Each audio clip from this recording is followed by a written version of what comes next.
Today I'd like to talk about survey design. When Helen invited me to contribute to this course, I was thinking, what can I talk about survey design? And I thought I would just briefly touch on the things I think about before I start any survey research.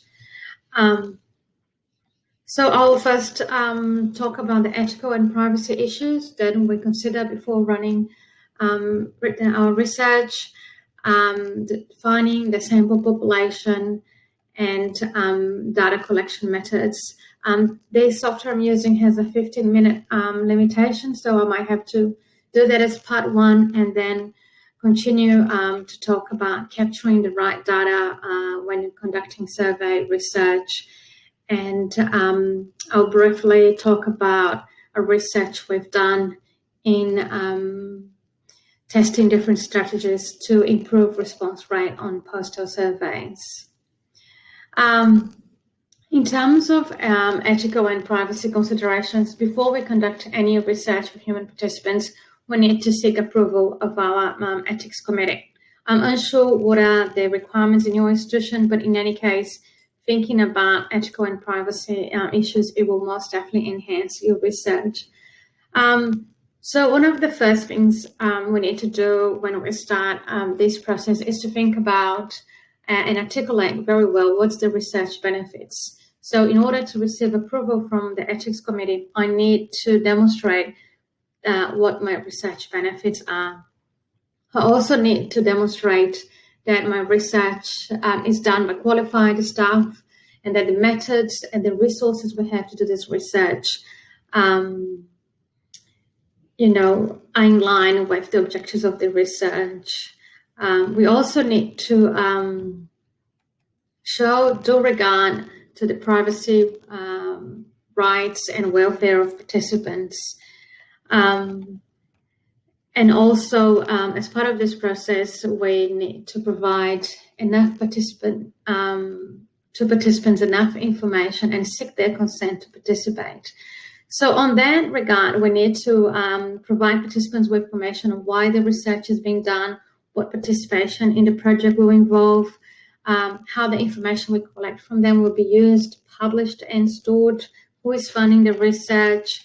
We need to provide information in a way that it's easy for people to understand and give them enough time so they can make their own mind or whether they want or not to participate in the research.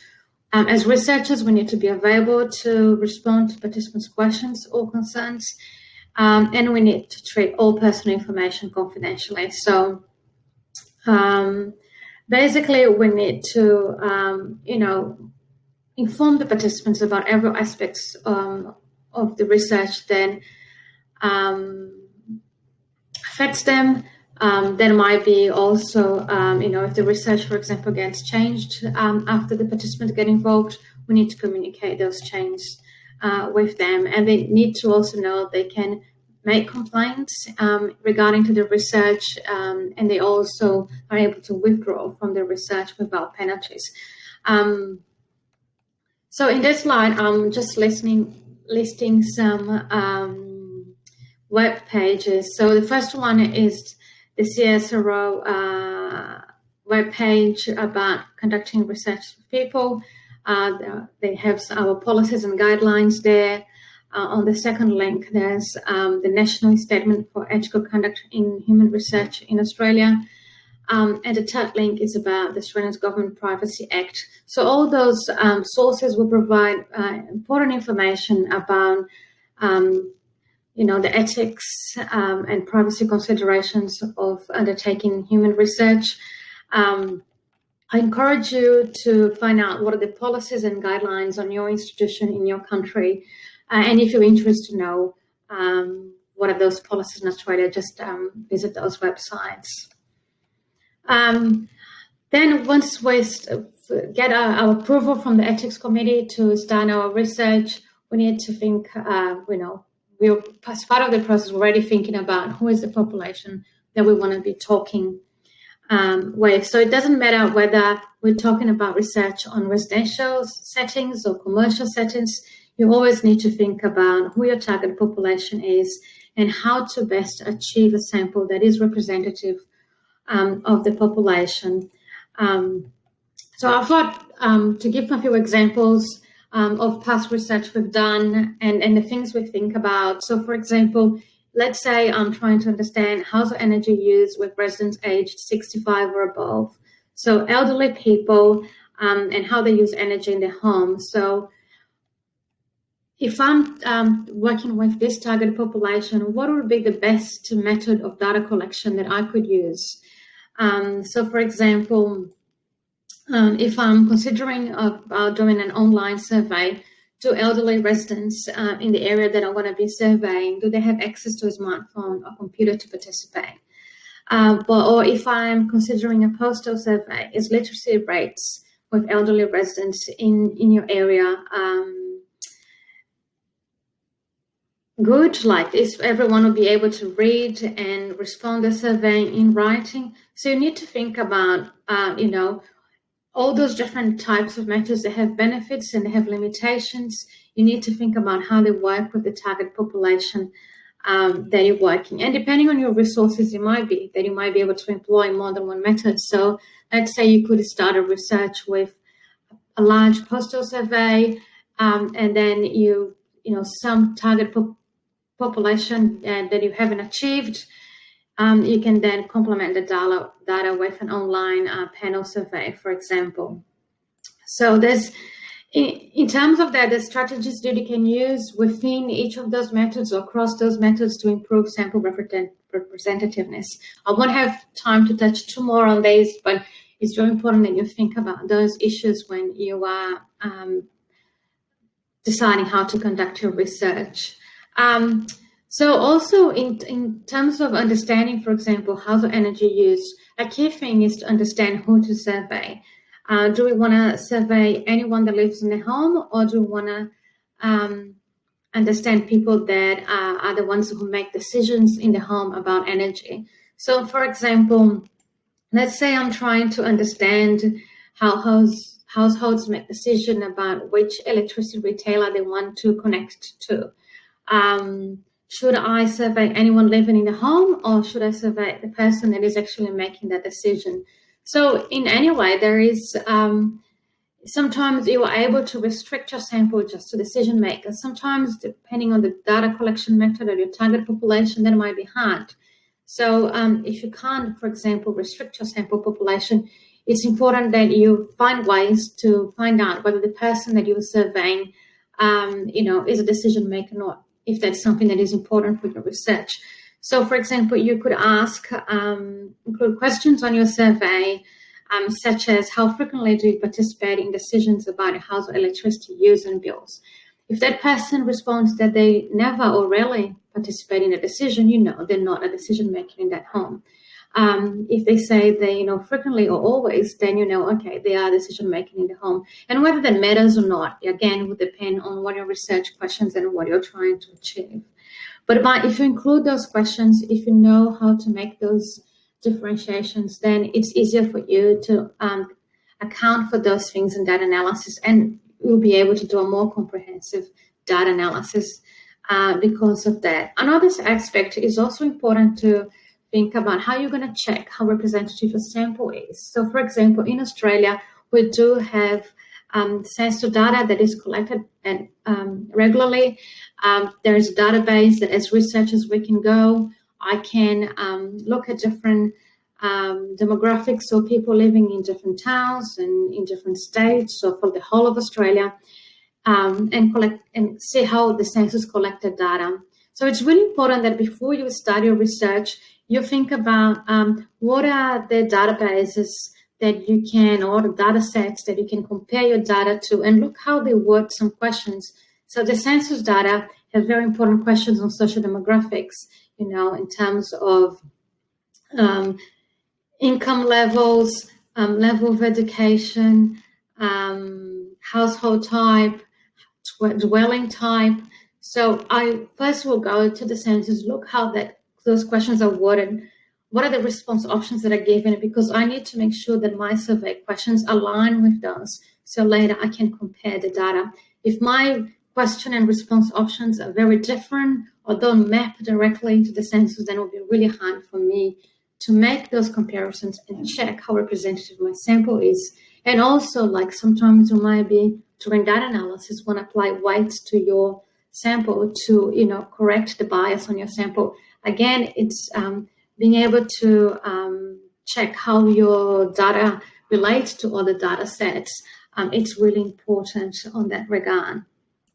In terms of data collection methods, I touched a little bit on the previous slides, but I think there's also things that I wanted to mention. Very important things to consider as well, and the main thing is cost. So all those different types of data collection, they will have different survey distribution costs, different data processing costs. So for example, in postal surveys, you need to print those surveys, you need to post those surveys to people, and they need to most of the time also pay the postage so they can return the survey to you at no cost to them. Then there's also data processing costs in terms of postal surveys that someone has to enter the data. In terms of online web surveys, it all depends how you're distributing the survey. So if you're using an online panel provider, you will be paying by, for each complexion, each person that responds to the survey. That can be quite a high cost, but also usually comes with good representativeness. You also, or you might want to distribute through, your institution webpage or social media channels. So you need to consider what would be the distribution costs and what are the resources that you have. Telephone surveys are also quite expensive. You need to, hire the staff that will be calling all those people on the phone to do the surveys, and also face-to-face surveys. Sometimes, the only way you can reach a target population is if you knock on their doors and talk to them face-to-face. Also the project timeline. So different methods will be, have different project timelines. Obviously, postal surveys, you need to wait until you can post those surveys, depending on, the time of the postal services in your country. That might influence how quick you can get the responses back. In terms of online survey, you can collect usually thousands of surveys within, a few days or a week. So that's quite quick. So you have to think about all those different methods and all those different components, and also the response rate. So, for example, in postal surveys and a recent work we've done, on average, we got about 10% of the surveys back. So if I'm trying to achieve a sample size of 1,000 people, it means I need to send 10,000 surveys. On telephone surveys, you usually have to call a large number of people to reach the population you want. So I won't get too much in detail here, but that's all the things that you need to check when conducting surveys. So continuing with the presentation, it's also another really important aspect to consider when undertaking surveys is capturing the right data. So it's very important that you put very careful thought before you actually go to the field, because the way you frame your questions, what you ask, all those things will determine how good your research is later. If you don't have good data, you can't do good analysis. So in terms of just briefly touch on the type of data that, if for example, I've been doing research to understand household energy use, how people use home energy in the home. So if I'm running surveys with the public, I will want to know their household demographics. So some of the characteristics of the people that live in the home. So, how many people live in the home? What's the income of the people that live in the home? What's it, the type of family? Is it just a couple? Is it a single person? Is it a couple with children? In terms of dwelling characteristics, I'm also interested in knowing, what type of dwelling they live. Do they live in a house? Do they live in an apartment? How many bedrooms they have?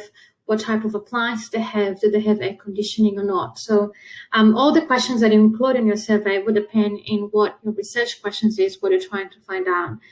We might also want to ask about appliance use. So if you have air conditioning, how much do you use that air conditioning? How frequently you use that air conditioning? or, we can also focus on other high energy use appliances like clothes dryer, for example. We might also want to know what our respondent think in terms of the attitudes towards energy issues. So we might want to ask them how important it is for them to save energy, how important it is them to reduce the cost of their electricity bills, how important is aspects of thermal comfort to them. And if we are trying to, understand what are those aspects influence energy consumption, for example, we might want to also ask access to the electricity and or gas meter. So in Australia, we can ask responders to give us permission to then go to the retailer, to the network, and say, can I have access to 12 months of data, to 24 months of data? Again, it depends on what your research question is. Depending on what you're looking on your research. So, for example, if you want to look at patterns of energy consumption during the day, and in some parts of Australia, we can access smart meter data with 30-minute intervals. So, that would be important for some type of research. But sometimes you cannot access the data.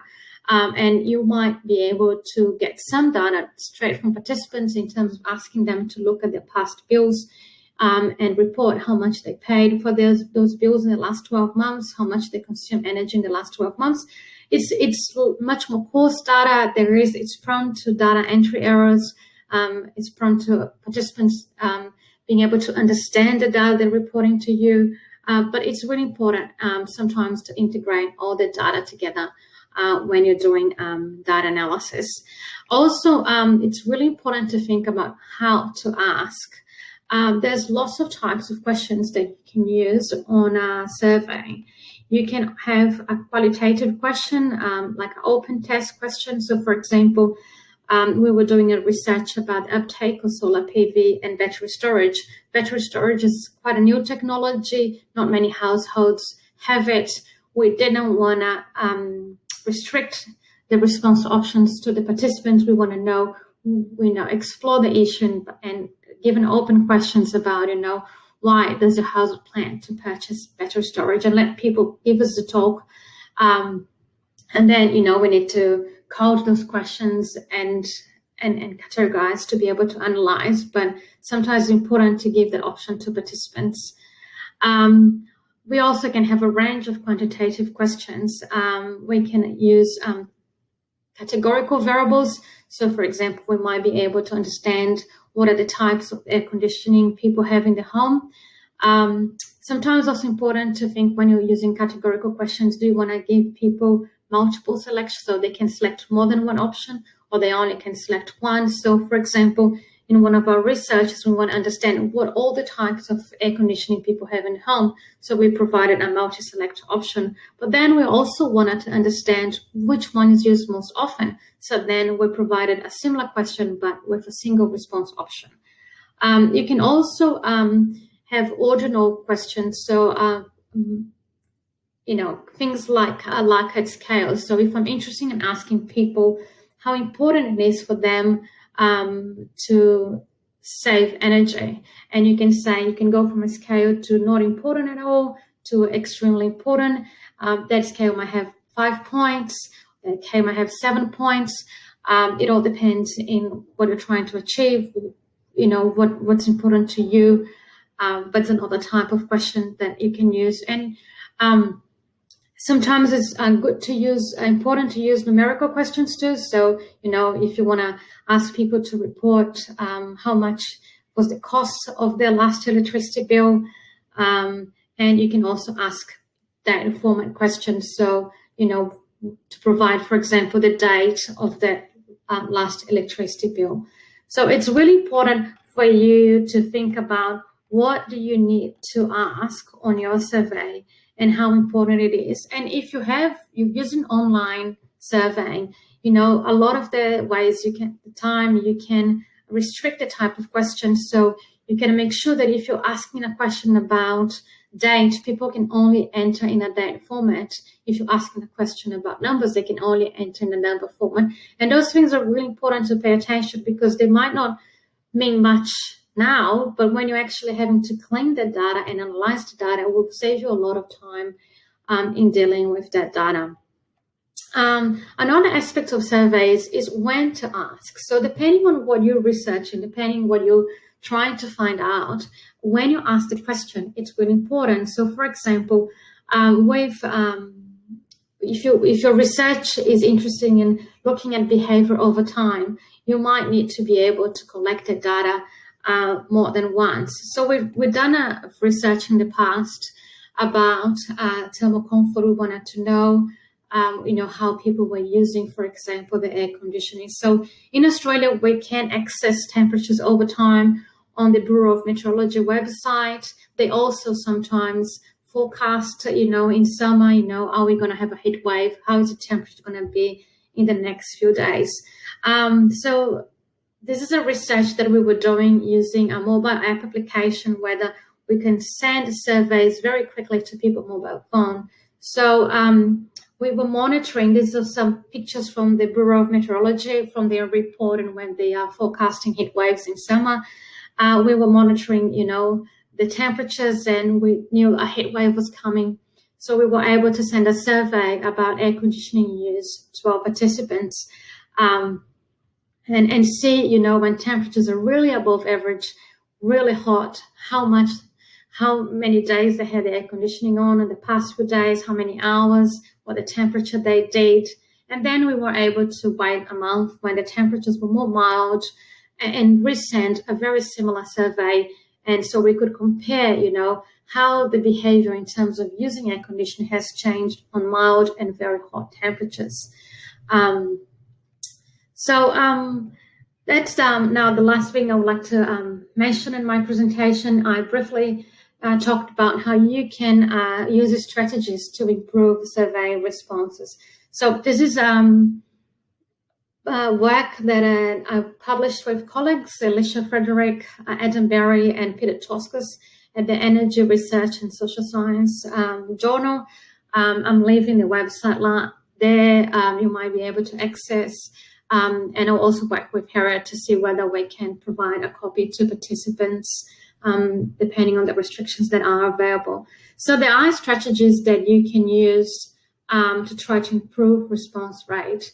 In this, the research published in this paper, we were using postal surveys. So we did a very large postal survey in Australia, and we had the opportunity to test if certain strategies would improve response rates or improve how quick people responded to the survey, whether we were able to lower the sampling bias, the types of people that respond to those surveys, and whether we would, what was the cost effectiveness of those strategies, and whether we could make it surveys more cost effective. I won't go too much on the detail here because all the details about how we done the experiment is on the paper, and you can go out there and have a look. I would just briefly touch on some of what we've done and the findings. So basically, we tried test a range of strategies. We tried whether material incentives, like giving people a chance to go on a prize draw, or providing people with a small gift. In this case, were a fridge magnet with the logo of our organization, which is very well known in Australia. Some of the strategies involved putting a motivation message on the envelope in terms of help, contribute to energy research in Australia. Or the strategy included putting post-it notes with a handwritten message saying thank you for participating. So saying thank you to people, before they participate.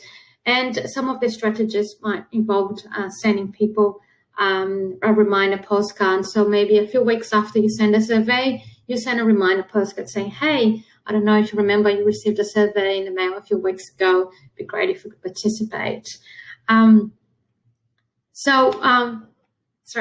of the things we found is the biggest difference in the improving response rates was the sticky note. So I've just got a photo there, and and it was quite actually nice that that really motivated some people to even write a message back to us to say, you're welcome, good luck with the research.